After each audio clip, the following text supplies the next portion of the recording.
गरियाबंद में पिछले दिनों हुआ नक्सल की हर अटैक जो है वो एनडीटीवी आपके सामने सबसे पहले लेकर आया। हमने करीब 72 घंटे चले उस ऑपरेशन की बारीक से बारीक जानकारी आपके सामने रखी, लेकिन आज जो इनसाइड स्टोरी हम आपके सामने लेकर आ रहे हैं उसे जानकर आप हैरान हो जाएंगे। आप सोचने पर मजबूर होंगे कि हमारे जवानों के पास इस हद तक का हौसला कहां से आता है, कहां से वो चुनौतियों से पार पाने का जज्बा लाते हैं। हमारे सहयोगी जुल्फिकार अली ने रायपुर रेंज आईजी अमरीश मिश्रा से बात की है। अमरीश इस पूरे ऑपरेशन की ग्राउंड पर कमान संभाल रहे थे। आइए सुनते हैं गरियाबंद में हुए सबसे बड़े एनकाउंटर में ऐसा क्या कुछ हैरान करने वाला हुआ जो हम और आप अभी तक नहीं जानते। गरियाबंद में सुरक्षा बल और नक्सलियों के बीच मुठभेड़ की कहानी लगभग हर व्यक्ति को पता कि कितने लोगों की मौत हुई, लेकिन उसकी इनसाइड स्टोरी क्या है उसको हम समझने की कोशिश करते हैं। हमारे साथ रायपुर रेंज के आईजी अमरीश मिश्रा जी हैं, उनसे इस पर चर्चा करेंगे कि इस तरीके से इन्फॉर्मेशन मिली और एक कितना बड़ा ऑपरेशन उनके लाइफ का रहा है।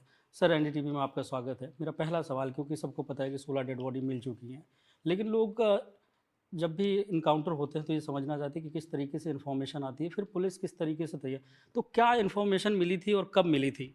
जुल्फिकार जी, बहुत बहुत धन्यवाद। 19 तारीख की शाम में इनपुट आई एसपी से, साथ ही साथ हेडक्वार्टर से भी, कि एक बहुत बड़ा ग्रुप, बहुत सीनियर कार्डर्स और उड़ीसा स्टेट कमेटी के अंदर जितने भी एरिया कमेटीज हैं जी, उनके लोग एक बैठक करने वाले हैं इन पहाड़ियों में। बैठक की जो स्ट्रेटजी है वो आने वाले फंड कलेक्शन की, पंचायत चुनाव को लेकर चर्चा, और साथ ही साथ कोई सेफ कॉरिडोर बनाना बस्तर से उड़ीसा के बीच। इन 3 विषयों पर मीटिंग होने वाली थी। जैसे ही इतनी बड़ी इनपुट आई, जाहिर सी बात है हम लोगों ने पुलिस महानिदेशक महोदय डीजी साहब को बताया, ऑपरेशनल प्लानिंग हुई। तो मैं 3 भागों में बांटूंगा इसको। इनपुट एंड स्ट्रेटेजिक प्लानिंग जो था जी, पूरा एसपी डीजी हम लोगों ने मिलकर किया। बिल्कुल। टैक्टिकल प्लानिंग जो लोकल लेवल पे थी वो एसपी ने किया, क्योंकि डिफरेंट फोर्सेस को लेने थे, तो उन कमांडर्स की ब्रीफिंग, उन कमांडर्स को अवेयर करना कि कितने संजीदगी से इस ऑपरेशन को करना है, वो लोकल लेवल पे हुआ। उसके बाद हम लोग 3 दिन तक मॉनिटरिंग करते रहे, हेडक्वार्टर से डीजी साहब करते रहे और मैं ग्राउंड पे जाके। अच्छा, जब इन्फॉर्मेशन आई थी, जो आपको इनपुट मिला, तो क्या आपको पहले से पता था कि इतने बड़े कैडर का यही व्यक्ति है, चलपति है?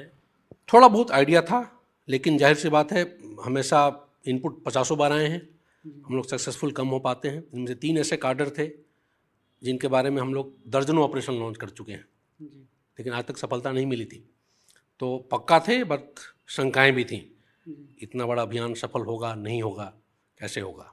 अच्छा, जो 16 डेड बॉडीज़ मिली हैं, इनमें कौन कौन है? क्योंकि चलपति को तो सब लोग जान रहे हैं, उसकी कई सारी कहानियाँ आ रही हैं। हालांकि इसके पहले बहुत ज़्यादा नाम चर्चित नहीं था चलपति का, क्योंकि बस्तर में अगर देखें तो इन्फॉर्मेशन आती है कि हिड़मा की चर्चा होती है इन सब की, लेकिन चलपति की नहीं होती।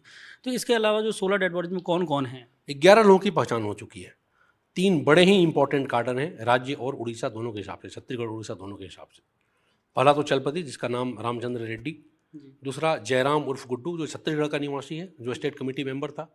और तीसरा, one of the most dangerous military strategist, जिसको हम बोलें, सत्यम गावड़े, जो कोयली बेड़ा का रहने वाला था।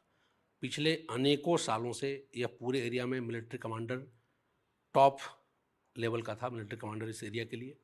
सारे ऑपरेशंस कोऑर्डिनेट करता था, सबसे पुराना भी था। तो 3 इंपॉर्टेंट डेड बॉडीज़ मिली हैं जिनका लॉन्ग लास्टिंग इम्पैक्ट होगा। उसके अलावा जो बाकी 8 लोग हैं जिनकी पहचान अभी तक हो पाई है, वो भी divisional committee members, area committee secretary, area committee members rank के लोग हैं। तो सारे इसमें सीनियर फंक्शनरीज ही हैं, ऑल 11।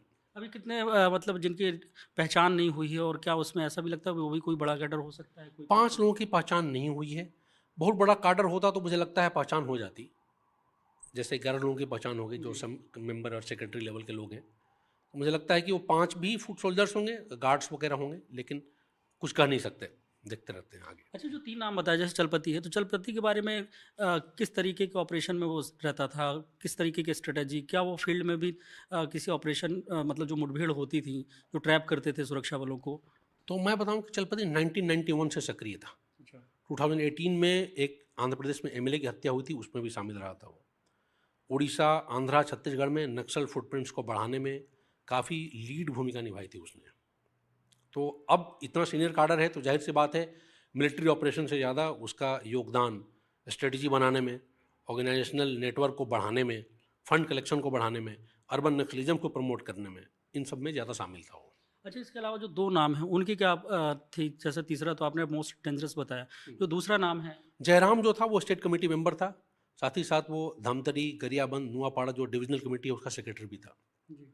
काफ़ी एक्टिव था, लोकल फेस भी था, बहुत ज़्यादा कार्डर्स में उसको लेकर अट्रैक्शन भी था, उसके बोलने से लोग जुड़ते थे। सत्यम गावड़े जहाँ पे मतलब मोबिलाइजेशन करने में। बिल्कुल मोबिलाइजेशन करने में काफ़ी आगे रहता था वो। और जो सबसे कोयली बेड़े का जो है गावड़े, वो कौन-कौन से ऑपरेशन जिसको मतलब बड़े-बड़े ऑपरेशन में कुल 25 उस पे अपराध दर्ज हैं, चाहे वो इस गाँव इनकाउंटर रहा हो, बड़े-बड़े 2-3 इनकाउंटर जो हैं उस एरिया में, उन सब में वो शामिल रहा है।